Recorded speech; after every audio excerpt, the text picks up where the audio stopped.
از لابلای حرفات بوی خون میاد، بخشش کشک جاودان میمیره رو این تن به جون میاد.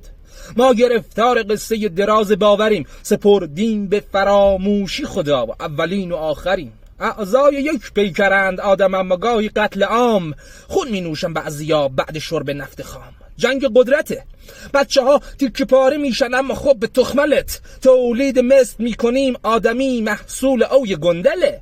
من از تا خدا همه در لباسهای مختلف، از امام توی خون خوابیده بگیر تا خیابان نورد زیر تیر معترض.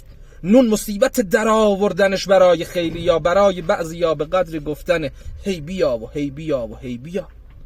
دختری 20 ساله بود با چشمهای رو به آسمان، پر امید که آزادم ها.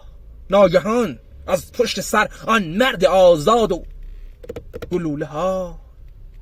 خب تکلیف من چیه؟ اصلا اینجا من کیه؟ اینجا خونمه، نمیتونه هیچ حروم لقمه ای بگه که نیست. اکنون آزادم و به هیچ کسی نیاز ندارم و شاهم و امامم و شهروندی سالمم، سازندم، قابل قبولم از سوی همسایه ها و مردمم. منم یک تا خدا پرستم، به خودم آمدم، نه مثل اینها توی زور و زرگمم.